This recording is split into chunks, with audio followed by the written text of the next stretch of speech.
acompañarnos a todos, doctor Eric y doctor Blanco. Muchas gracias por acompañarnos y le dejo a usted, doctor Eric, para que nos haga favor de presentar al doctor Blanco. Muy bien, gracias, doctor. Pues buenas tardes a todos, doctor Castro, y para el resto de médicos que nos acompañan. Primero agradecer al doctor Castro por tenernos en cuenta para abordar ese tema de radioterapia en tumores cerebrales, en gliomas en concreto.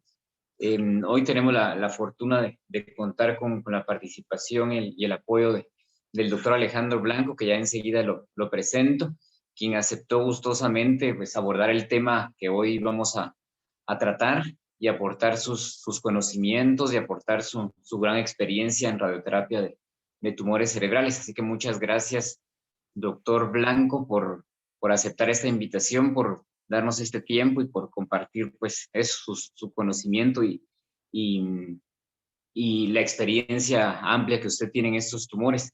Quiero presentar al doctor Alejandro Blanco. El doctor Alejandro Blanco es costarricense, es médico oncólogo radioterapeuta o radiooncólogo. Es doctor en medicina y cirugía por la Universidad de Costa Rica. Es especialista en radioterapia por la Universidad de Buenos Aires en Argentina. Cuenta con 2 maestrías, 2 máster. Máster internacional en oncología clínica por la Sociedad Española de Oncología Radioterápica por la Universidad Francisco de Vitoria y un máster en oncología molecular por el Centro Nacional de Investigaciones Oncológicas y Centros de Estudios Biosanitarios y la Sociedad de Oncología Europea de Oncología, la escuela, perdón. El doctor Alejandro Blanco, pues actualmente se desempeña como radiooncólogo en Costa Rica, está como radiooncólogo en el Hospital México de Costa Rica desde el 2005 hasta la actualidad, también como médico radiooncólogo en la clínica Siglo XXI y como médico radiooncólogo en el Centro de Radiocirugía Robótica, todo esto en Costa Rica.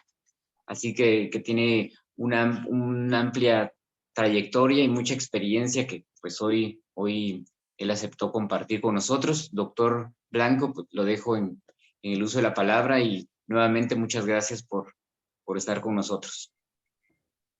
Gracias, Eric. Buenas noches. Tengo el micrófono prendido, sí, ¿verdad? ¿Se escucha?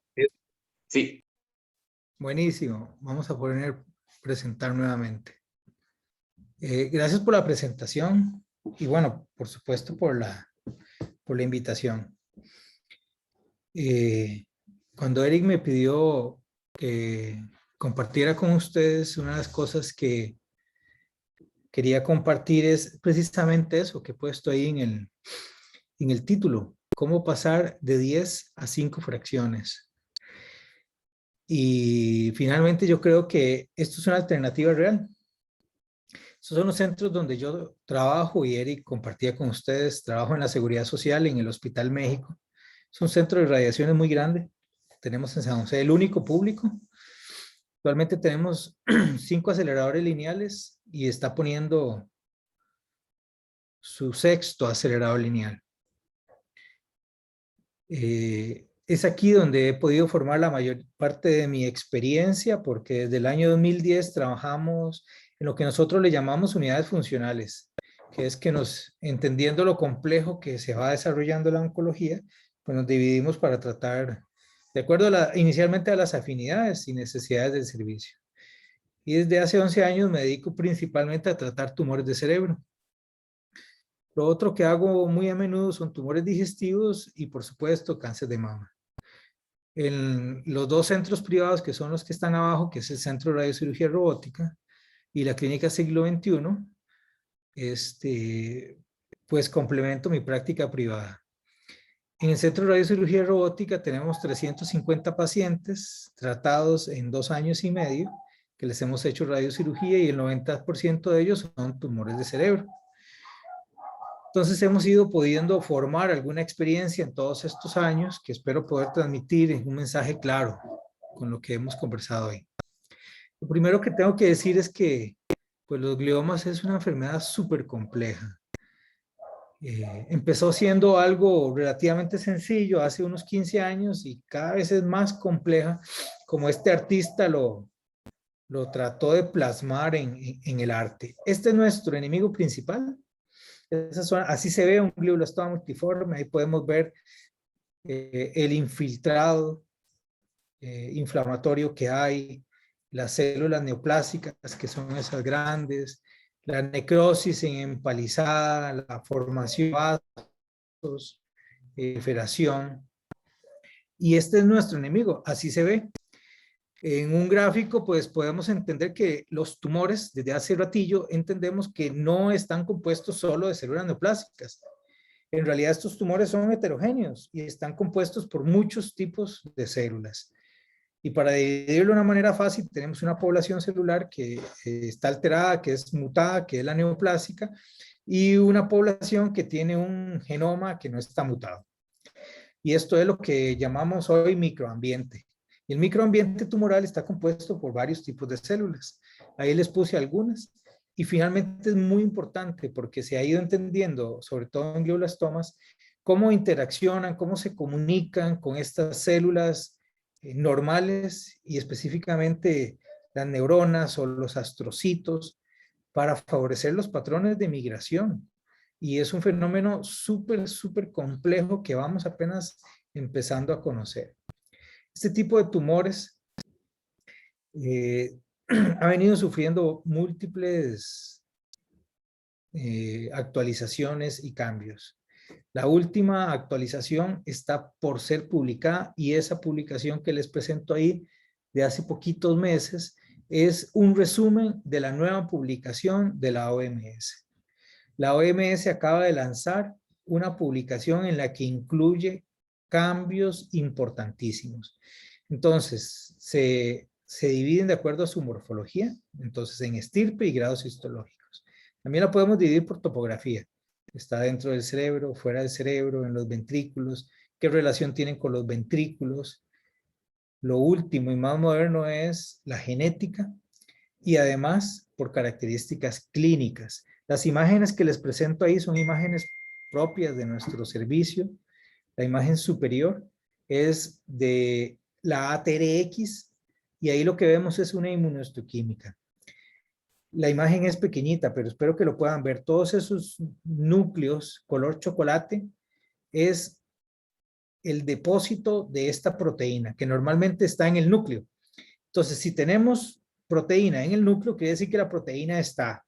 Cuando existe una mutación de la ATRX, esa proteína no se produce, entonces el núcleo se vería blanco. Por lo tanto, ese es un tumor que no tiene mutada la ATRX. En la imagen inferior, lo que tenemos es una inmunohistoquímica de la deshidrogenasa, de la isocitrato deshidrogenasa, que como ustedes saben es una enzima que está involucrada en el ácido de los, en el ciclo de los ácidos tricarboxílicos, donde transforma el isocitrato a alfa-ketoglutarato. Al estar mutada, este alfa-ketoglutarato no se convierte, sino que se transforma en 2-hidroxiglutarato. Y aparentemente este es un metabolito tóxico. Entonces ahí, este marcador está elaborado precisamente para la proteína mutada. Porque como no hay una pérdida de la proteína, sino que adquiere una función nueva, vamos a dirigir un anticuerpo que lo tiña. Entonces, como se ve cafecita, quiere decir que está presente en el núcleo, pero va dirigido este anticuerpo contra la proteína mutada. Entonces, ese caso que son de nuestro servicio es un paciente o una paciente que tiene una mutación en la isocitrato deshidrogenasa. ¿Y esto por qué es importante? Es porque hemos venido aprendiendo, y esta es una publicación vieja del 2010, pero me gusta ponerla porque ya desde el 2010, después del proyecto del genoma humano, empezamos a entender que estos tumores tienen una diversidad importante y en aquel entonces se intentaba clasificar los gliomas, los glioblastomas en este caso, de acuerdo a un conjunto de mutaciones, intentando de una manera explicar el comportamiento biológico de estas enfermedades. En los últimos años, esta clasificación morfológica ha venido cambiando. Y definitivamente ahora los perfiles moleculares en neurooncología son indispensables. En esta imagen de la derecha lo que les presento es un paciente joven que tenía la IDH1 por inmunohistoquímica negativo. Y según la norma, en pacientes menores de 60 años, en esos casos tenemos que mandar una prueba molecular. Y ahí lo que vemos se llaman curvas de disociación. En el cuadro superior vemos como el azulito y el rojo son controles. El azulito es un glioma sin una mutación en la isocitrato deshidrogenasa y el rojo es un control con una mutación. El verde es el paciente que estamos estudiando. Entonces ahí podemos ver cómo tiene dos montañitas y esto se debe a que hay dos alelos. Entonces es un paciente con una alteración heterocigota de la enzima isocitrato deshidrogenasa. Esto es realizado en el Laboratorio de Biología Molecular aquí en San José. Entonces esto es un paciente que tuviera la IDH negativa por inmunohistoquímica, por biología molecular y por curva de disociación, pudimos demostrar que es un paciente con una IDH positiva. Todos estos cambios han venido siendo impulsados por un consorcio para informar sobre las nuevas clasificaciones en biología molecular en la taxonomía de los tumores en el sistema nervioso central, que es ese famoso, el C-Impact Now. Y ellos son los que han venido promoviendo la incorporación de los hallazgos moleculares en las nuevas clasificaciones. Pero esto, ¿por qué es importante? Bueno, esto es importantísimo porque nos da una información riquísima sobre el pronóstico y ahí lo podemos ver. Tenemos en la gráfica de Kaplan-Meier superior, tenemos los gliomas grado 2 y los gliomas grado 3. En la de abajo son los glioblastomas, o sea, los gliomas grado 4. Este es un estudio de más de 1000 pacientes, la mayoría de ellos eran gliomas grado 2 o grado 3, en los que se analizó tres alteraciones genéticas, el 1P19Q, la IDH y el TERT. Y de acuerdo a eso, si estaban positivos o negativos, se le decía como en mama, que era triple positivo, triple negativo, IDH positivo, o TERT positivo, IDH positivo, y así. ¿Y qué se ve con esto? Bueno, se ve, miren ustedes cómo se diferencian las curvas. Las curvas de diferenciación en estos pacientes es muchísimo mejor de aquellos en los que solo se hace una clasificación morfológica. Entonces, ¿qué vamos aprendiendo? Y este es un estudio que ya tiene algunos años, que definitivamente para entender los gliomas necesitamos incorporar en nuestras clasificaciones hallazgos moleculares. Es un estudio que me encanta.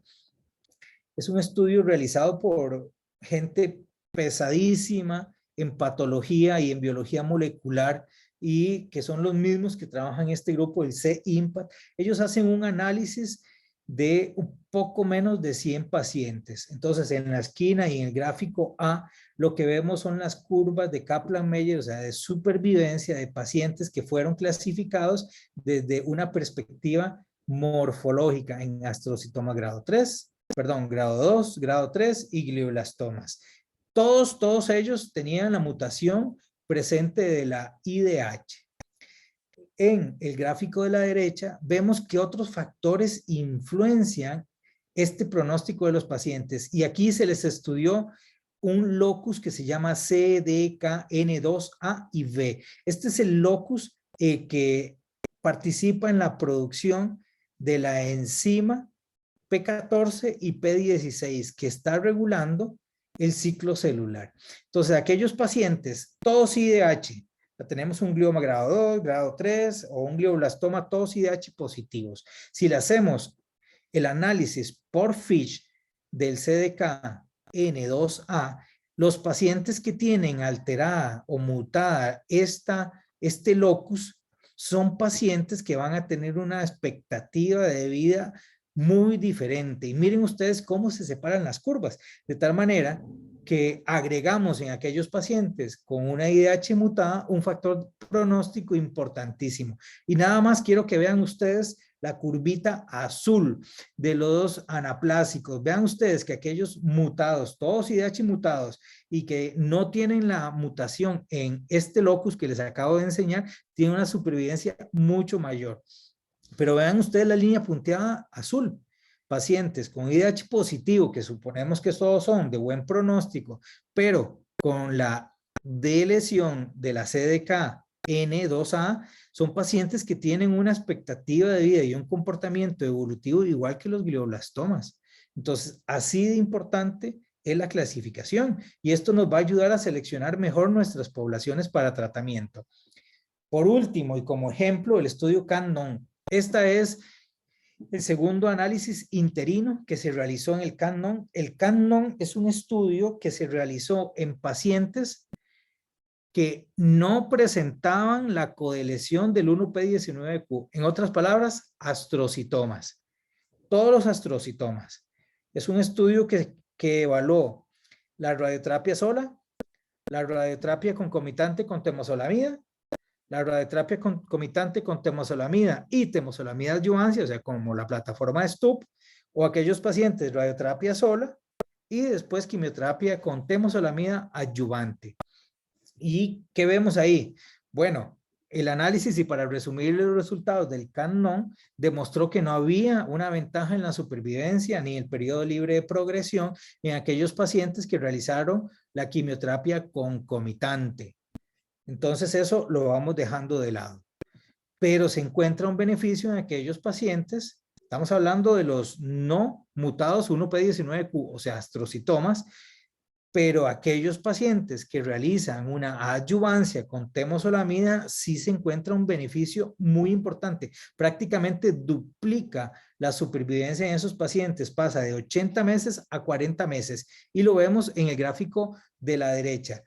Pero ¿cuáles pacientes? Y la pregunta de aquí es, ¿todos son iguales? Y ellos se encuentran en el análisis de su grupo de este estudio, que es un estudio pesadísimo, donde incluye muchos pacientes en muchos centros, un estudio fase 3, dirigido principalmente por los europeos, aunque tuvieron centros de inclusión en América. Vemos que hay una ventaja en la supervivencia importantísima en aquellos pacientes que tienen la IDH mutada, o sea, astrocitomas con una mutación en la IDH. Aquellos pacientes que no tenían la mutación en la IDH, que lo podemos ver en las columnas, en las dos columnas de su izquierda, no tienen un beneficio de darles un tratamiento adyuvante.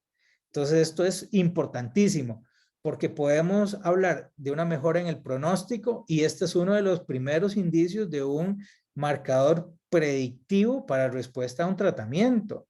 Aparte de eso, el ahorro en no gastar un fármaco que es caro, al menos aquí en Costa Rica son fármacos caros, en un paciente que no va a tener un beneficio, con las ventajas de no exponerlo a unos efectos adversos. Aquí tenemos el índice, el famoso índice de proliferación, que en la mayoría de los centros de patología se encuentra. Se va a teñir color café aquellos que se encuentren en un estado mitótico. Y finalmente, con respecto a la parte molecular, pues esta es la nueva clasificación. Y aquí podemos ver cómo definitivamente los marcadores moleculares deben incorporarse en nuestra práctica. Y esto es fundamental y nosotros como clínicos tenemos que empezar a presionar y a presionar para que se vayan incluyendo cada vez más marcadores. De esto se hablaba con la jefa de patología del hospital donde yo trabajo y estar al día en esto de la biología molecular es sencillamente imposible y a nivel logístico pues también. Cada vez salen nuevos marcadores, cada vez son más complejos y es, bueno, es dificilísimo mantenerse actualizado, al menos en nuestros países. Sin embargo, podemos ver que algunos poquitos marcadores son los más importantes. Entonces tenemos el IDH, la ATRX, que ambos son por inmunohistoquímica, el 1P19Q y el CDK-N2A, que son por FISH, son quizás de los más importantes. Y hay que trabajar por eso. El H3K27M es otro marcador que puede estar por inmunohistoquímica. Nosotros estamos prontos a incluirlo. De momento no lo tenemos. Afortunadamente, es importante solo en algunas lesiones, sobre todo diencefálicas o centrales. En meningiomas podría tener un papel importante y bueno, no estamos hablando de meningiomas, pero es una de las patologías que en mi criterio pues más se ha revolucionado con el concepto de la biología molecular. Entonces, cuando hablamos de gliomas tenemos que entender que estamos hablando de un montón de tipos. Yo ya decir solo astrocitoma grado 2 no es lo mismo. Hay que tener el perfil molecular para poder elegir cuál paciente se va a beneficiar de un tratamiento, cuáles pacientes van a tener peor pronóstico. Este es un estudio interesante, aunque es una publicación que ya tiene sus años. A mí me gusta mucho porque nos hablaba de un concepto que no tenía muy claro hasta entonces. Veámoslo aquí más agrandado. Esa figura de la derecha que parece, bueno, no sé, un huevo frito, lo que nos representa es cómo se va transformando un tumor a través de el tiempo y la localización anatómica. Entonces, el concepto que teníamos de un glioblastoma es que todo el tumor estaba compuesto por las mismas células. Y ellos hacen un estudio interesantísimo, hacen una resección completa en bloque de eso y van analizando pedacito por pedacito los perfiles mutacionales o el perfil molecular de esos tumores. ¿Y qué se puede ver? Es que los tumores, dependiendo de la localización, tienen clonas diferentes. Y como son clonas diferentes, van a tener sensibilidades distintas. Y si lo agrupáramos por subtipos moleculares, recuerden que este es un estudio que no es tan nuevo, entonces todavía habla de aquella clasificación de clásico, mesenquimal, proneural, neural, que cada vez se usa menos. No puedo decirles yo si tendrá en el futuro alguna aplicación, pero por lo menos por ahora no. Entonces, estos tumores también son diferentes y son heterogéneos dentro del mismo tumor. Y eso es lo que, parte de lo que explica por qué estas patologías son tan difíciles de tratar, porque no necesariamente un fármaco va a funcionar para todas las regiones de ese tumor. Esta es otra imagen de nuestro enemigo. Este es un cultivo, esto es una neuroesfera que realizamos en el laboratorio de citogenética, aquí en el hospital, donde agarramos esas células, se maceran y se ponen ahí. Inicialmente empezamos haciendo las pruebas moleculares en células de estas, pero es más caro, más complejo y bueno, entonces fuimos avanzando después a los tejidos ya parafinados, pero así se ve una neurosfera o en otras palabras una tumorosfera. Voy a tratar de avanzar porque esa parte molecular es muy bonita, pero es un poco densa. De los gliomas, pues no les tengo que contar muchísimo qué molestias da. Una cefalea siempre o la mayoría tienen un déficit focal, trastornos de la conducta, convulsiones un 30%, pueden tener hipertensión endocraniana. La etiología, pues no se conoce muchos factores que favorezcan estos tumores, sino algunas pocas mutaciones o síndromes genéticos con mutaciones. Uno de los retos principales en el manejo de los gliomas, por supuesto, o uno no, el reto más importante es la recaída local. Estos tumores van a regresar localmente. Más del 80% de ellos tienen una recaída a los 2 centímetros o en un rango de 2 centímetros de donde estaba el tumor inicial. Es muy importante y otro de los retos es el entendiendo cómo la evolución de estos tumores es mantener una calidad de vida buena en estos pacientes, limitando los efectos adversos de los tratamientos. Y como ya sabemos, pues la cirugía es uno de ellos, la radiación es otro principal junto con los tratamientos farmacológicos. Tenemos que cuidar a ese cerebro para que este paciente tenga una calidad de vida bastante buena. Al menos nosotros tenemos muchos pacientes que alcanzan supervivencias de 2 años o más de 2 años, entre 2 años y 3 años. Entonces los efectos cognitivos de las radiaciones son muy importantes y eso es un tema que se empieza a hablar ahora.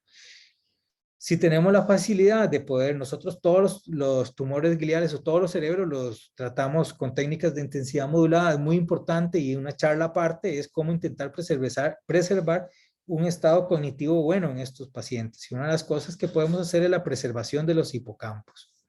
Estudio muy interesante alemán, junto con la Universidad de Ámsterdam, agarran el cerebro de 6 pacientes con mutación de la IDH que murieron por estos tumores.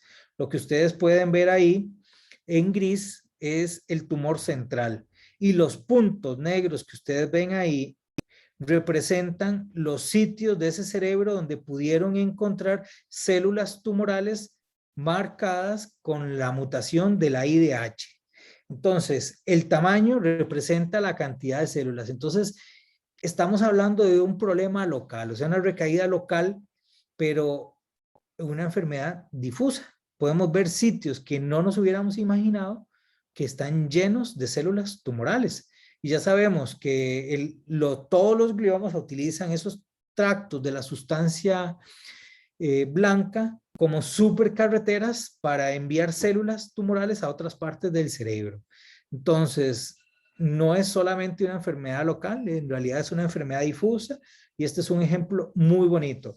Y es parte de lo que tenemos acá. En la imagen de la derecha vemos una imagen de tomografía con un paciente que tiene múltiples tumores cerebrales que han ido diseminándose a través de los trayectos de la sustancia blanca. Nada más, permítanme un segundito.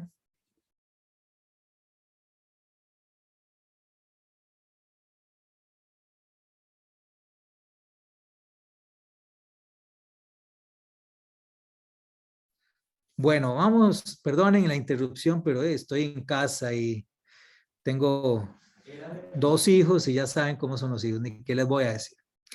Entonces aquí están interrumpiendo, perdonen.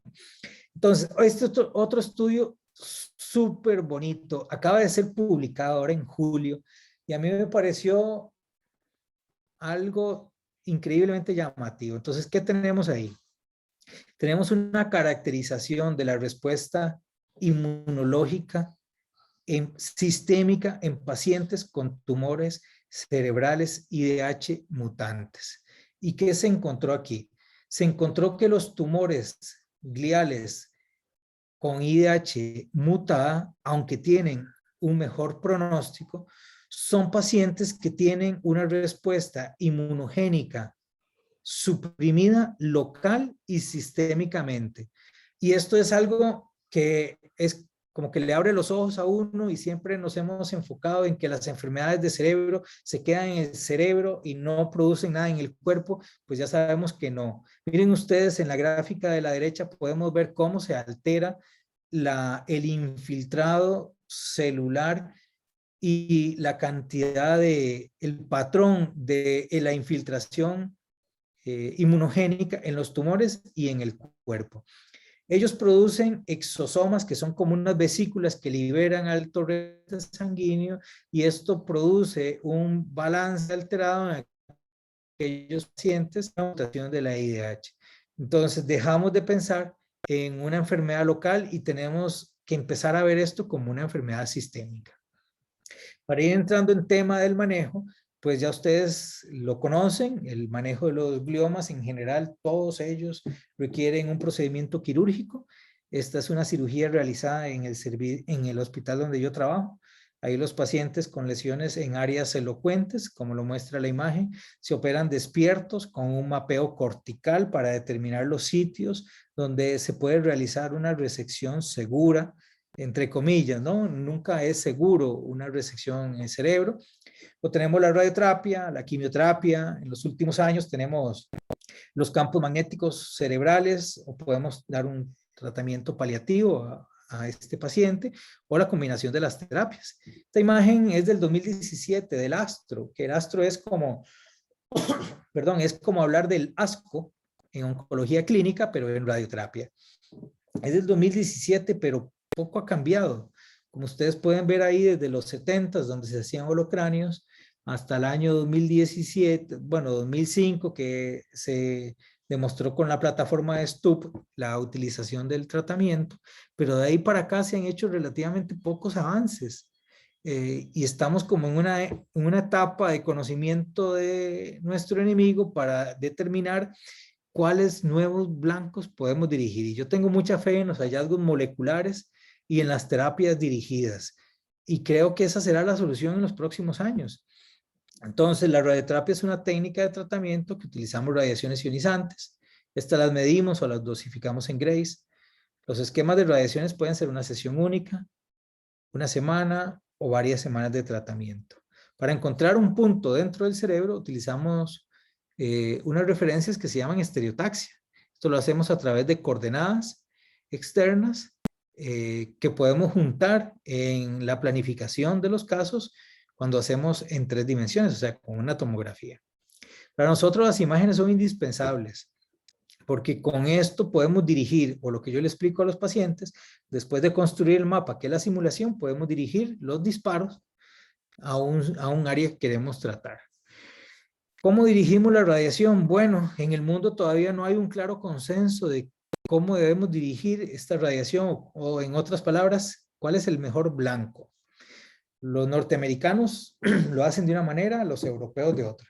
Particularmente nosotros, como unidad, lo hacemos de acuerdo a la propuesta europea, que son volúmenes un poquito más pequeños, ahí lo pueden ver. El volumen rojo, el volumen gringo es de la Astro, es la recomendación de ellos. ¿Y qué ha pasado con estas diferencias? Bueno, se demuestra que el 80% de las recaídas son todavía dentro del volumen que se marca. Entonces, volúmenes más grandes no significa mejores respuestas. Con la desventaja de que estos pacientes, conocemos y cada vez viven más, tienen mayor posibilidad de efectos mórbidos, como la afectación cognitiva. En cuanto a la radioterapia, hemos intentado básicamente de todo. Hemos intentado dar más dosis. Hemos intentado dar un refuerzo, o le llamamos un boost, con radiocirugía después de la radioterapia externa. Intentamos dar varias sesiones por día para impactar más al tumor y darle chance al tejido normal que reparara. Se intentó con braquiterapia, o sea, implantando dispositivos radioactivos directamente en el cerebro, o intentando con otros sensibilizadores. Lamentablemente, todos estos estudios fueron negativos. Y nos quedamos básicamente con esta publicación, que es del año 2005, es un estudio ya viejo, todos la conocen, supongo. Es un estudio donde se demostró la efectividad de la temozolomida junto con la radioterapia en pacientes hasta los 70 años. Y este se volvió el estándar. Miren ustedes la diferencia en la supervivencia de acuerdo a la clasificación pronóstica de la RPA, de la RTOG. Y hasta ahí estábamos. Hasta el año 2017, donde unos campos magnéticos que se ponen en el cuero cabelludo producen una despolarización de la célula, y esto impide que la célula mitótica pueda desarmar su uso mitótico y favorecer la mitosis. Interesantemente, esto, que es relativamente sencillo, pues demostró una ventaja en la supervivencia y se volvió el estándar en el 2017. Nosotros no tenemos posibilidad, yo nunca he tratado a un paciente con TTF, no tenemos acá en San José la posibilidad de indicarle a nuestros pacientes esto. Una de las cosas nuevas que se presentó en el Congreso de la ESTRO de este año, en este estudio, el espectroglio, que es un estudio fase 3, es una nueva modalidad de intentar seleccionar, de acuerdo a la resonancia magnética funcional, específicamente una espectroscopía, pues sitios del cerebro que tenían mayor riesgo. Ahí podemos ver cómo ellos lo hacen. Nosotros esto es algo que no estamos haciendo, pero se hace una espectroscopía multivoxel y se seleccionan los picos donde hay más lactato y colina, que tiene que ver con replicación celular, y con esto dirigen, por decirlo así, un refuerzo con radiaciones. A eso le llamamos un bus integrado. Entonces se marca de la manera tradicional, se da la dosis de 60 grays y se le da un refuerzo al sitio que se encuentra esta alteración en la espectroscopía para intentar destruir esa zona. La dosis de radiación se representa de esta manera. Ustedes ven que dentro de la figurita hay colores distintos que representan los más cálidos, mayor dosis. Y eso es lo que le llamamos un refuerzo. Lamentablemente esto pues no se ha traducido en una ventaja ni en la supervivencia ni en la expectativa de vida en esos pacientes. Posiblemente esto tiene mucho que ver con lo que les comentaba antes, que esta no es una enfermedad local como pensamos, es una enfermedad en realidad difusa, que tiene manifestaciones sistémicas inclusive, y si no sistémicas, pues en el resto del cerebro sí. Cuando hablamos de radioterapia, nosotros siempre veamos las cosas con las dosis. Y aquí ha habido muchísimas dosis en los estudios recientes que se han intentado buscar alternativas a lo que hacemos usualmente. Y a eso le llamamos esquemas en hipofraccionamiento. Hipofraccionamiento quiere decir menos número de sesiones, no quiere decir menos dosis. ¿Y cuál es el racional clínico de hacer esto? Bueno, estos pacientes tienen una supervivencia corta, entre 16 y 21 meses. 6 semanas en muchos pacientes podría representar hasta un 10 o 15% del resto de la vida de ese individuo. ¿Cómo van a estar transportándose todas esas veces a tratamiento? Nosotros, igual que muchos países de Latinoamérica, tenemos que ahorrar nuestros recursos. Entonces tenemos, entre menos fracciones, un mejor acceso a la atención especializada. Menos dosis no significa, menos fracciones no significa menos dosis, pero sí puede significar menos efectos adversos. La idea es dar menos sesiones, más dosis, lo que se podría traducir en un mejor control local. Por supuesto, si damos tratamientos más cortos, el paciente va menos veces al tratamiento, ocupa menos veces la máquina, lo que se traduce en menos costos y posiblemente tiene un efecto inmunoterapéutico. Y eso es algo muy interesante de lo que se viene hablando últimamente. El potencial, vamos a decirle, de vacuna de las radiaciones. Y esto lo hemos aprendido mucho en enfermedad oligometastásica. Entonces, ¿por qué un hipofraccionamiento? Porque es definitivamente más práctico. Este es un estudio muy interesante que es viejito, pero exploró la posibilidad de que estos pacientes pudieran terminar su tratamiento y lo asoció con la distancia donde vivían. Entonces, aquellos pacientes que viven más lejos, la posibilidad de terminar un tratamiento de radiaciones es más baja. Entonces, no tiene sentido, es mejor darle a un paciente un tratamiento corto y que lo termine, que darle un tratamiento largo y que no lo termine. Esquemas hay muchos de radiaciones, puede ser 40 en 15, 30 en 6, 34 en 10, 25 en 5, ahí están las referencias, esquemas con dosis más altas por día, de 6 grays por día, 10 sesiones o 6 por 6, 36, y eso depende mucho de la política de cada centro. Les voy a presentar algunos estudios que a mi concepto son los que han venido marcando diferencias. Tenemos este primer estudio que fue publicado en el 2004, 100 pacientes, el doctor Roa. Este es un grupo canadiense que ha venido trabajando muchísimo esto. Ellos demuestran que un esquema corto de 40 grays en 15 sesiones en pacientes mayores de 65 años es igual. Y esto, vean la fecha, fue en el 2004. No se había introducido todavía la autorización para la temozolomida, pero ellos demuestran que un esquema corto de 3 semanas de tratamiento es equivalente, igual que un esquema largo de 6 semanas. Tenemos el estudio nórdico, que es un estudio más reciente, en el año 2012.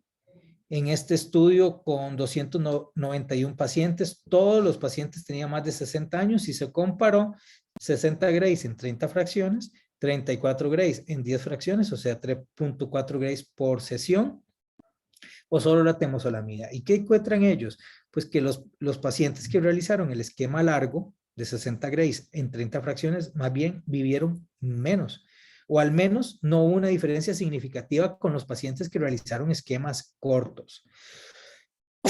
También demuestran, que es un tema diferente de esta charla, que la metilación en el gen promotor de la metilguanina metiltransferasa, que supongo que conocen qué es,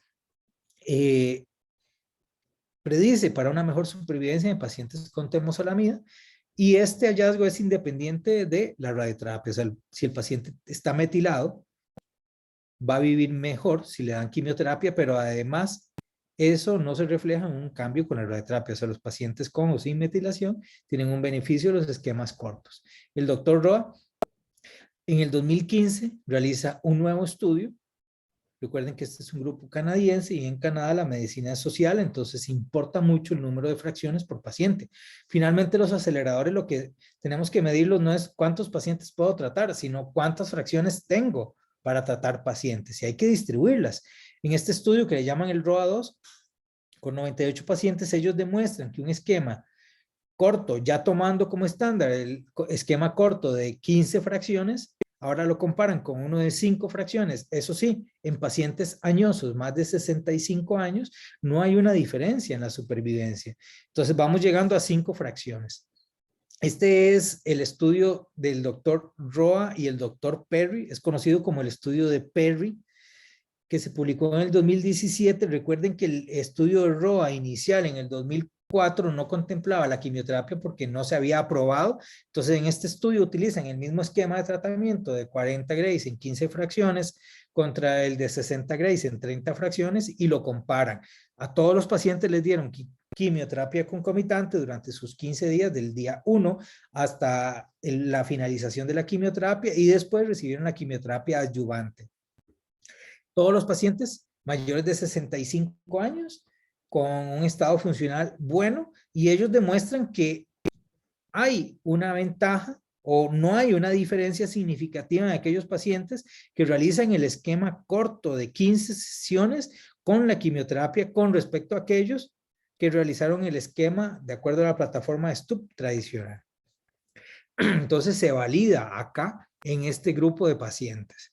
Y este es un estudio que acaba de ser publicado. Yo estoy ansioso esperando tener que acaba de ser presentado en el ASTRO, perdón, del 2021. Estoy ansioso esperando que se publique, porque definitivamente este sí que nos alborota, decimos aquí en Costa Rica, la mente. O sea, nos trastorna lo que venimos haciendo. Vean ustedes que estamos hablando de un estudio fase 3, perdón, que se compara la plataforma de STUP contra... Sebas, ¿me traes algo, por favor? Un vasito. La plataforma de STUP tradicional, como la conocemos, contra un esquema de 60 grays, pero ahora en 20 fracciones. Vean ustedes qué bonito. Ahí está publicado en abstract del ASTRO del 2021. Vean ustedes, pacientes jóvenes, desde 18 años hasta 70 años, todos con resección máxima segura y buen estado funcional. Se aleatoriza 1 a 1 estos pacientes para una rama de 60 grays en 30 fracciones con quimioterapia de acuerdo a la plataforma de STUP contra 60 grays en 20 fracciones. Todos recibieron quimioterapia adyuvante. El objetivo inicial era la supervivencia, el objetivo secundario era el periodo libre de enfermedad, los efectos adversos y el impacto cognitivo en estos pacientes. Vean ustedes que el grupo es un estudio pequeño, 120 pacientes, muy bien balanceados los dos brazos, las edades no fueron diferentes entre los dos brazos, el estado de la mutación IDH y, gracias, y el gen promotor, la metilación del gen promotor. No hubo diferencia entre los dos grupos. Y vamos a los resultados. No hay una diferencia significativa en aquellos pacientes que realizaron el esquema corto de 60 grays en 20 fracciones. Y este es un boom, porque definitivamente nos viene a acortar todavía más los esquemas de tratamiento. Entonces, estamos ganando 10 fracciones en la mayoría de los pacientes. El otro punto, y para cambiar un poquito de tema, pues es el hipofraccionamiento extremo. El hipofraccionamiento extremo nosotros le llamamos técnicamente radiocirugía. La radiocirugía, aquí en San José, Costa Rica, la hacemos con un CyberKnife. Lo que ustedes tienen en la imagen es la imagen del CyberKnife acá en el Centro de Radiocirugía Robótica. Existen varios escenarios para la utilización de la radiocirugía. El primer escenario es en aquellos pacientes de un diagnóstico reciente. A esos pacientes les podemos entregar un refuerzo o un boost, como le decimos en radioterapia, o un tratamiento exclusivo, que es algo un poco novedoso y llamativo. Y el otro escenario son aquellos pacientes que vamos a tratar con una recaída. Entonces, con respecto y la perspectiva histórica de dar un boost a la cavidad quirúrgica, tenemos varios estudios. La mayoría de esos estudios son un poco viejos. El primero fue publicado en 1992. Lamentablemente, el estudio de la RTOG, que fue un estudio aleatorizado, no demostró un beneficio en la supervivencia de estos pacientes. Sin embargo, en los análisis de subgrupos de esos pacientes, se encontró que posiblemente había un beneficio en aquellos pacientes que tenían una lesión pequeña y de mejor estado funcional. En esos individuos posiblemente haya un beneficio. Entonces, la otra manera es dar un bus dirigido a una parte de la cavidad quirúrgica. Esto es un estudio del doctor Dumas que fue publicado en el 2016. Tuve la oportunidad de escucharlo en una presentación en Brasil en el curso internacional de radiocirugía. Muy interesante lo que ellos hacen.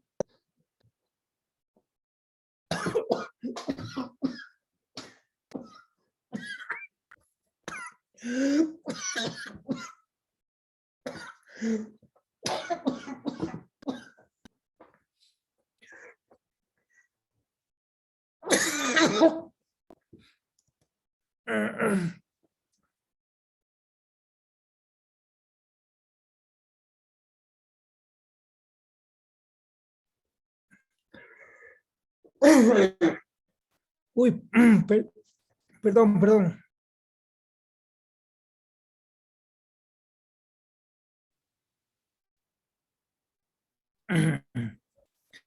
Bueno, aquí se demuestra que los hombres no podemos hacer dos cosas a la vez.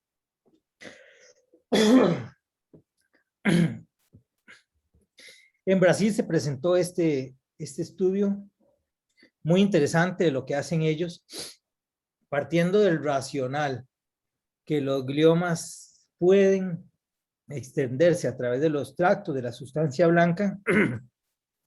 El doctor Dumas en este estudio retrospectivo demuestra de que es posible realizar un control local y regional bastante efectivo en aquellos pacientes que realizan un bus seleccionado. ¿Qué es lo que hacen ellos? Utilizan las secuencias FLAIR y ellos refuerzan esa hiperintensidad que lo que nos viene a traducir es una alteración en la cantidad celular. Y ellos dan entonces una radiocirugía dirigida a ese sitio de tratamiento. Miren que las supervivencias medias son de 23 meses. Es algo que no hemos visto en la mayoría de los estudios. Lamentablemente esto es solo retrospectivo. Y aunque se ha intentado reproducir los beneficios, tampoco se ha podido demostrar. Entonces, posiblemente tenga algún papel. Yo estoy seguro que sí, pero por ahora no es una práctica que deberíamos hacer sin el contexto de un estudio clínico. El otro estudio que les quiero presentar es un estudio de California, del doctor Scott Soltis, estudio fase 2, donde se analizan poquitos pacientes, 30 pacientes, y ellos realizan un estudio muy semejante al doctor Roa, donde analizan la posibilidad de dar un esquema corto de 5 sesiones.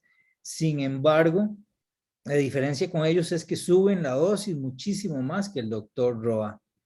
Ellos llegan hasta una dosis de 35 grays en 5 sesiones, partiendo precisamente de la premisa de que estos pacientes tienen una expectativa de vida corta y que la intención de ellos es tratarlo rápido para que este paciente pueda tener una vida lo más normal posible en este tiempo. Quizás el papel más importante de la radiocirugía, estamos hablando de un paciente con una recaída. Son las imágenes de un paciente que tuvimos en el Centro de Radiocirugía Robótica. Se trató en un país vecino con la plataforma de STUP. Posteriormente tiene una recaída local o regional, que es esa que ustedes ven ahí. A este paciente le dimos un tratamiento de radiocirugía en 5 fracciones a esa lesión, y un año después ese paciente está en esas condiciones. Entonces es un paciente que con una recaída ya confirmada por resonancia magnética le hicimos radiocirugía y tiene un año de expectativa de vida. Y es un paciente que todavía está vivo. De hecho, hace unos 2-3 meses le volvimos a hacer radiocirugía, obviamente no todo ese volumen, sino a una pequeña progresión que estaba presentando en el otro lado del encéfalo. Pero ¿cuáles pacientes y cómo los tenemos que abordar en la recaída? Y ese es un tema muy complejo que realmente no tenemos estudios que todavía no lo hablen. Un estudio interesante que es el estudio director, en el que ellos analizan los pacientes que fueron llevados a cirugía y los comparan con aquellos pacientes que no se operaron. ¿Qué demuestra este estudio? A mí me parece muy revelador. Que aquellos pacientes que se benefician de un tratamiento quirúrgico son aquellos pacientes que se logra hacer una resección completa. En aquellos pacientes, si veamos el grafiquito de la derecha, la última, de arriba hacia abajo, vemos que aquellos pacientes que fueron llevados a sala de operaciones y no se les logró hacer una resección completa son pacientes que más bien viven menos. Entonces, es muy importante ponerse de acuerdo con los cirujanos del hospital donde ustedes trabajan y elegir bien los pacientes, ya sea para cirugía, aquel paciente que se pueda resecar todo solamente, porque si no, tenemos este estudio publicado en la Neurosurgery, donde se encuentra que aquellos pacientes que no se podía hacer una resección completa y fueron llevados a radiocirugía son pacientes que tienen mejores supervivencias globales, supervivencias de retratamiento, obviamente una estancia hospitalaria pequeña, porque algunos de estos pacientes se irradiaron con Gamma Knife, que requiere un procedimiento mínimamente invasivo y los internaban. Pero prácticamente se internaba el día de la radiocirugía y el día después, nada más. Nosotros, como nuestro sistema de radiocirugía es sin marco, entonces no internamos a nuestros pacientes. Y vean los tiempos de progresión, bastante buenos para aquellos pacientes que optaron por la rama de radiocirugía. Pero ¿por qué podría además ser una alternativa interesante la radiocirugía? Primero, porque no es invasiva. Hay un bajo riesgo de efectos adversos agudos. Es relativamente sencillo, y lo pongo entre comillas. Cubrir toda la lesión es algo que nosotros lo podemos hacer con más facilidad que el cirujano quitarla toda la lesión. Especialmente en lesiones profundas o adyacentes o dentro de áreas elocuentes. Y el otro punto es lo que se menciona en la actualidad, que podemos inducir un efecto inmune en ese tumor. Y es uno de los temas que más se vienen discutiendo últimamente. Y pienso que vendrán estudios, sobre todo cuando encontremos nuevos targets que puedan dirigirse hacia estas partículas. Por ejemplo, dirigir un inhibidor de los exosomas que les presentaba antes es un potencial buenísimo para reactivar nuestro sistema inmune. Y los oncólogos médicos esto es algo que entienden a la perfección. Ya estoy terminando. Le dije a Eric que iba a tratar de durar menos de una hora para conversar. Nosotros como grupo, ¿qué hacemos? Los pacientes de nuevo diagnóstico, si tiene más de 70 años, le damos un esquema corto entre 25 y 30 grays en 5 fracciones y dejamos la quimioterapia adyuvante.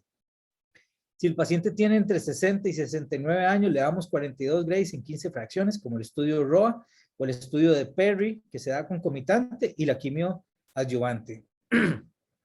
De momento, y solo de momento, hasta que no esté publicado este último estudio que les presenté del doctor Roa de los canadienses, de 60 grays en 20 fracciones, se los estamos dando en 30, igual que la plataforma de Stupp. Pero estamos convencidos de que los esquemas cortos son mejores para nuestros pacientes. Si el paciente está en mal estado funcional, le damos un esquema corto o no le damos tratamiento con radiaciones. En las recaídas, si la lesión es pequeña, lo tratamos con radiocirugía, usualmente 15 grays en sesión única, tiene que ser menos de 10 cc. Si la recaída es mediana, 25 grays 25 en 5 grays, en 5 fracciones, disculpe. Si es una lesión más grande y el paciente es joven y tiene buen estado funcional, o a veces nos pasa un glioma a bajo grado, o grado 2, que ya recibió radiaciones porque había progresado y tiene una transformación a un glioma grado 4, es un paciente que quisiéramos reirradiar con quimioterapia, entonces es un paciente que le vamos a recomendar un esquema de 15 fracciones. Los órganos críticos, pues le damos la menor dosis posible en la reirradiación, idealmente el cerebro menos de 100, el tallo menos de 80, hasta donde sea posible, siempre teniendo en cuenta que estos pacientes tienen mal pronóstico, entonces no podemos evitar un tratamiento solo por los riesgos, ¿no? Porque es una situación extrema. La quimio, radioterapia, aún hoy es el tratamiento de referencia El esquema de radioterapia convencional, yo creo que quedará solo para un subgrupo de pacientes. La radioterapia hipofraccionada en los grupos que acabamos de comentar no es inferior, es igual o inclusive mejor, como lo demostró el estudio nórdico. Las dosis en estos esquemas no hay una estándar, hay que entender qué tecnología tenemos, cómo los vamos a irradiar, dónde viven nuestros pacientes para elegir. Muchas veces yo a un paciente joven con un glioblastoma, aún acá prefiero darle un esquema corto porque sé que vive muy lejos, es un paciente que va a tener 4 horas de transportarse, mejor poquitos días. Estos esquemas se pueden combinar con la temozolomida. Es interesante hablar de los refuerzos a regiones seleccionadas. No tenemos información clara para esto. La radiocirugía tratamiento único, todavía faltan estudios para demostrar su efectividad. Sin embargo, tienen un argumento lógico. En las recaídas, pues no hay nada escrito y tenemos que jugárnosla con lo que tenemos. El estado funcional del paciente, la edad y los deseos del enfermo son muy importantes. Ya para terminar, los gliomas son enfermedades muy complejas. La clasificación molecular es indispensable. Hay que hacer todo lo necesario, hay que presionar para que los servicios de patología incorporen los marcadores que sean sencillos. Yo creo que la inmunohistoquímica ha venido a resolver. Nosotros tratamos de buscar todo lo que se pueda por inmunohistoquímica. La radioterapia es un pilar en el manejo de esta patología. Los avances tecnológicos nos permiten hacer mejores tratamientos y hacer cosas diferentes. Creo que aquí es el momento de innovar. Los pacientes tienen una corta supervivencia, entonces tenemos que tratar de encontrar lo mejor para ellos. Y definitivamente los hipofraccionados vinieron para quedarse. Y yo soy amante de todos esquemas cortos. Por ejemplo, en mama es otra cosa que nosotros hipofraccionamos todo. Definitivamente creo que el trabajo en equipo es indispensable. Pues ahí tienen mi contacto y en lo que pueda servirles, con mucho gusto. Eric, bueno, duré menos de 1 hora. No fueron los 45 minutos que te prometí, pero bueno, menos de 1 hora. Y eso que Cumplido, casi me muero. Sí, ya nos había asustado. Ya me iban a dar el Heimlich y todo. Sí, ya todo a distancia. No, pues muchas gracias, doctor, por la presentación. Muy interesante ese tema del perfil molecular, al igual que en muchas otras patologías, cada vez tiene más importancia y afortunadamente se conocen más cosas sobre el tema.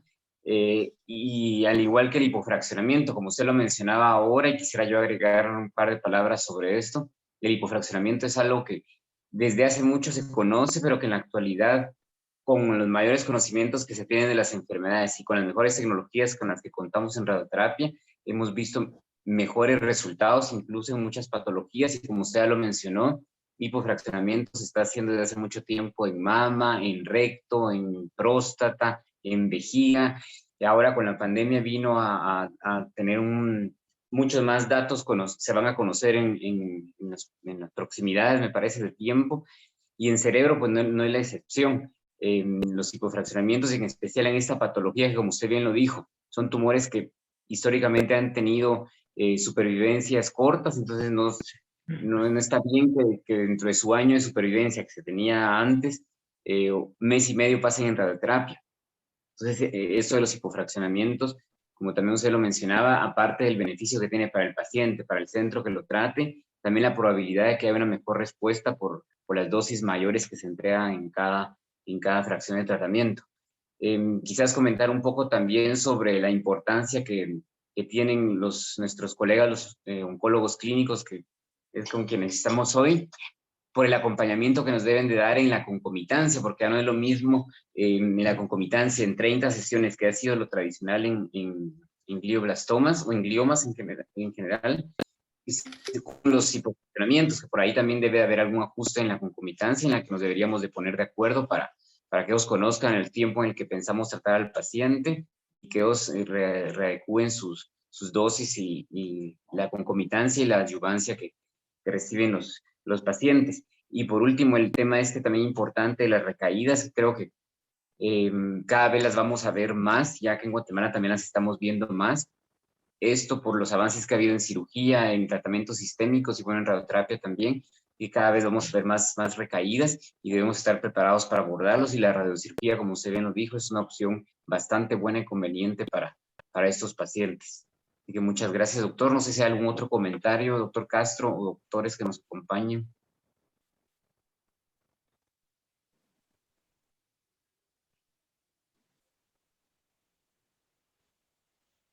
Buenas noches, doctor.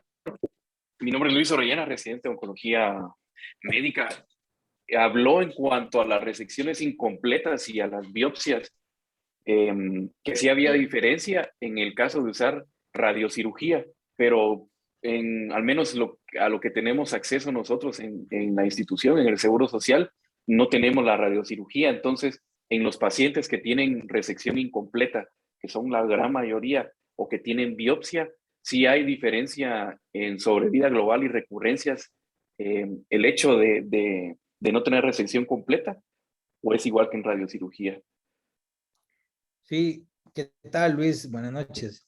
Buenas noches. Mira, ese estudio es el estudio director.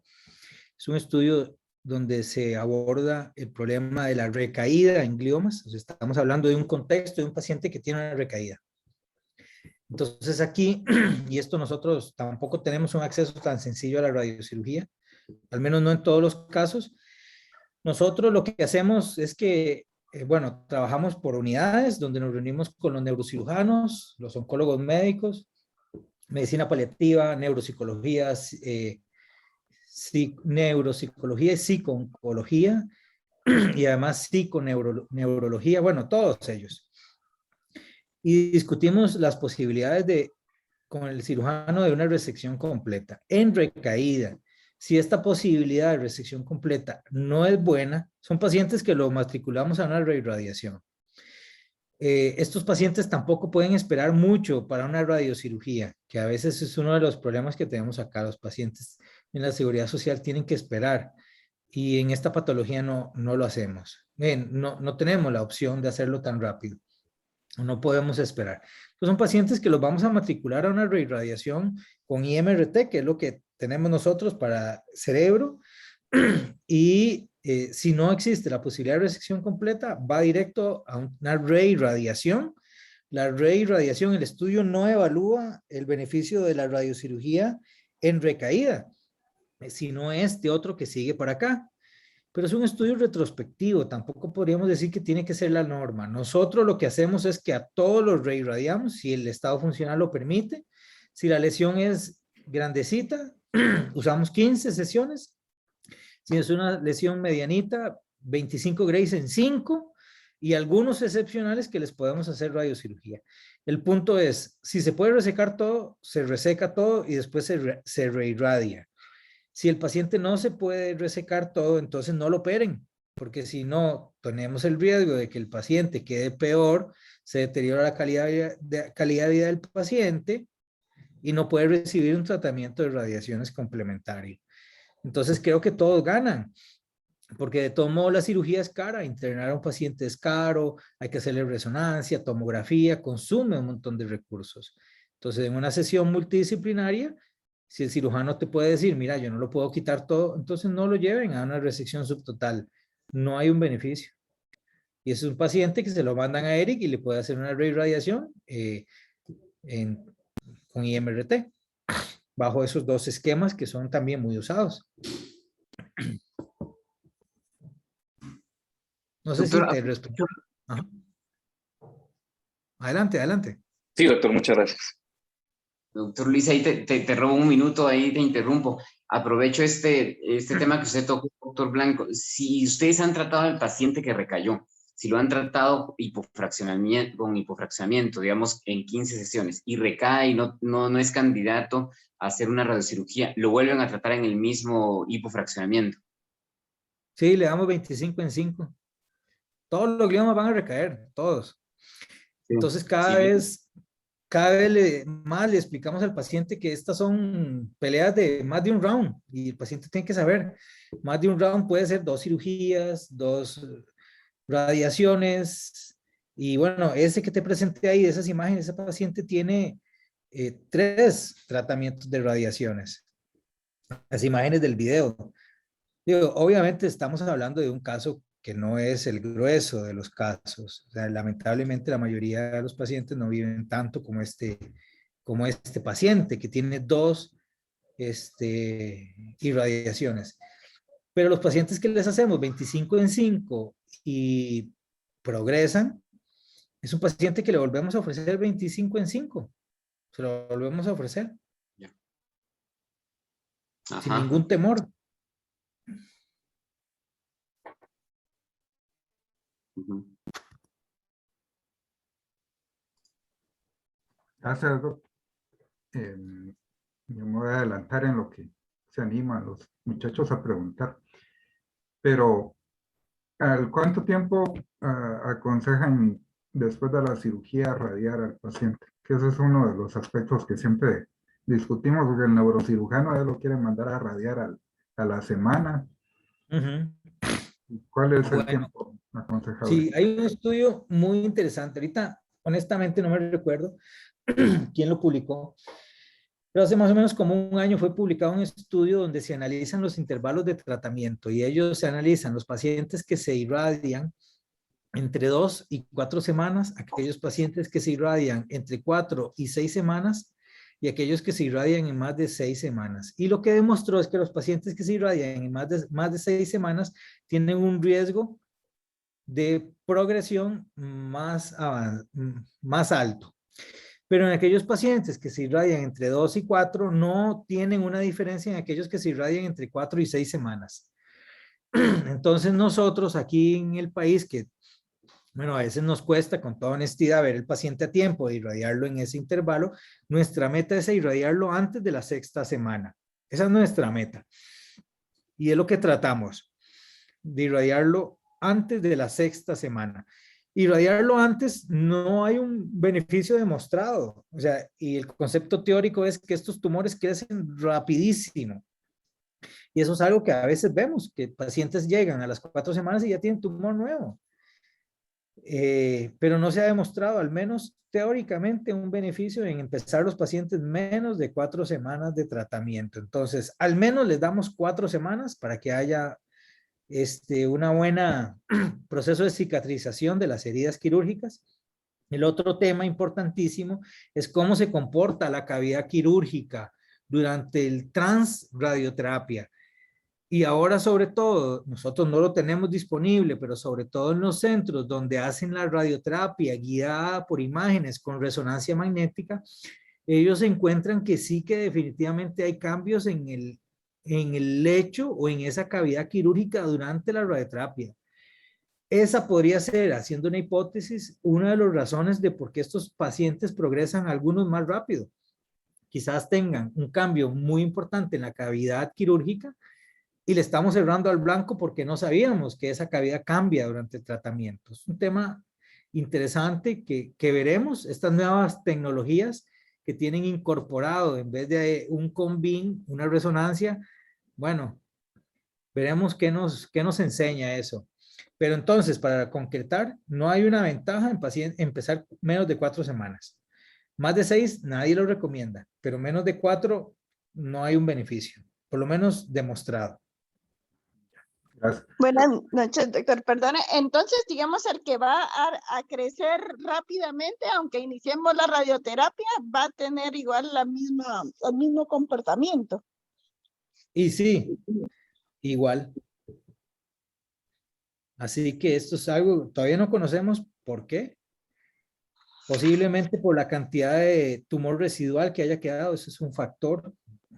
Y claramente los perfiles genéticos nos van a decir cuáles pacientes son mucho más agresivos, ¿no? El otro punto que no hablamos acá es de las biopsias líquidas en líquido cefalorraquídeo, que es el análisis de mutaciones en el contenido del líquido cefalorraquídeo. Nos pueden ayudar a predecir cuáles pacientes se van a comportar peor. Le podemos hacer una PL, buscamos ADN mutado, que tenemos un protocolo que no hemos podido iniciar todavía para encontrar ese ADN y determinar cuáles pacientes tienen peor pronóstico de acuerdo a esto. Obviamente esto no es una idea nuestra, es algo que está publicado, pero queríamos corroborarlo acá.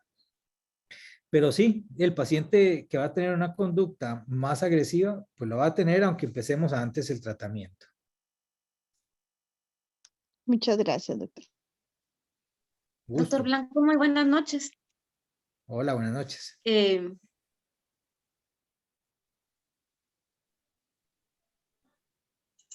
Muy buenas noches, ¿me escucha?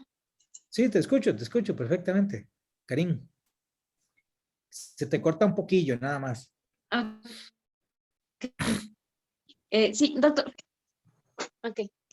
Doctor, fíjese que mi pregunta es, yo realmente quisiera entender por qué la radiocirugía es como más cara, por el software que usan, por el aparato.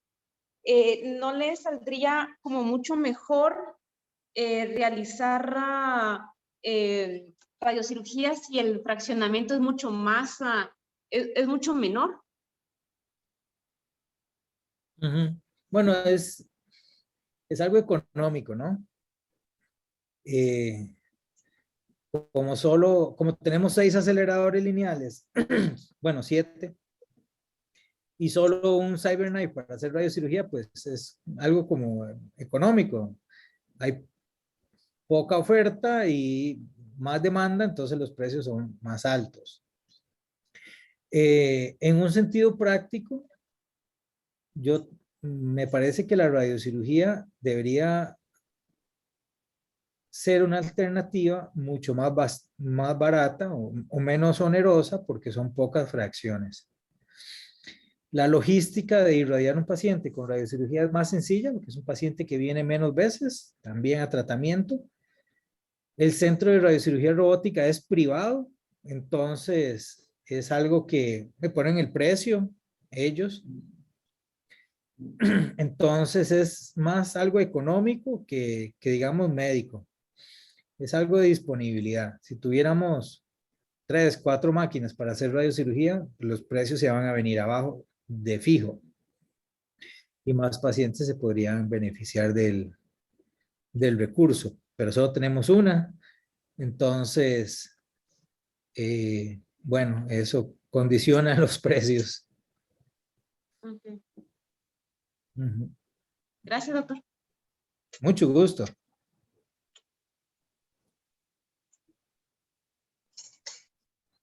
¿Algo más, Eric? Sí, Pues quería...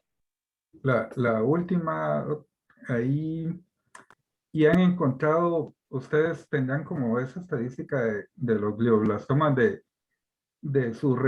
que son completamente resecados, ¿cómo van los porcentajes de completamente resecados, parcialmente resecados o que solo les hacen biopsia? Y si eso lo correlacionan con la supervivencia a largo plazo, ¿tienen alguna dato ustedes de eso? Uh-huh. Bueno, en el hospital donde yo trabajo, un proyecto de doctorado de un neurocirujano de doctorado, él hizo una especialidad en neurooncología en Barcelona y el proyecto de doctorado era eso precisamente. Nosotros en el hospital tenemos, se operan los pacientes despiertos, que eso ayuda a una mejor resección, se hace mapeo cortical. También en los últimos meses se ha incluido algo que no hablamos, para eso habría que invitar a un neurocirujano, que es la tinción con furosemida. Con unos filtros especiales el tumor se tiñe de otro color. Todas esas cosas, no tenemos resonancia magnética intraoperatoria, pero tenemos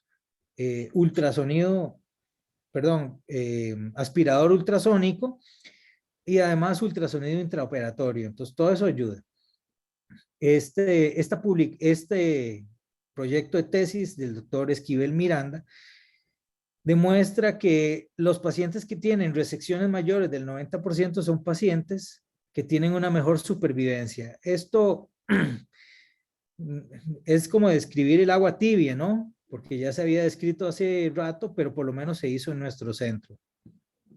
Yo de memoria no recuerdo cuántos pacientes se les hace resección completa, pero la mayoría de los pacientes tienen resecciones mayores, o sea, más del 80%, la gran mayoría.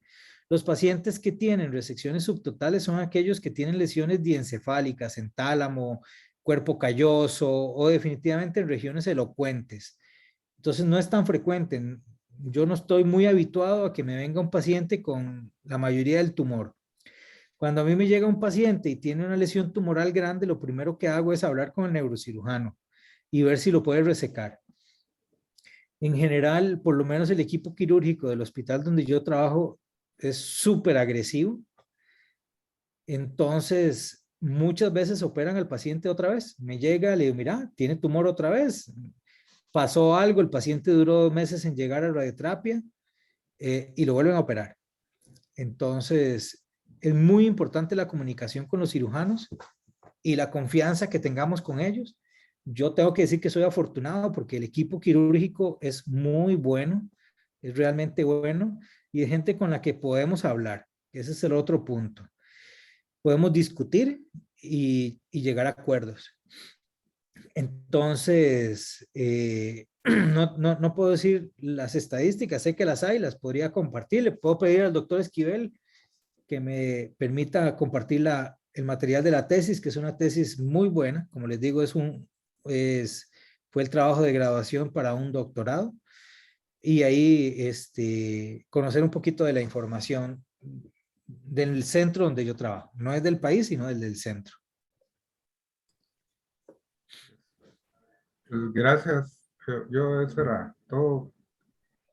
Gracias, doctor Blancos. Vamos a saludarnos ahí en persona y dejo al doctor para Dios quiera que pronto. Cuando Eric me invite. Acá tienen las puertas abiertas, doctor, para venir a pasear en muchos lugares. Gracias. Y también para venir a compartirnos su conocimiento y experiencia. Así que muchísimas gracias, doctor Blanco. Tenga cuidado, van a poder haber pacientes también. El problema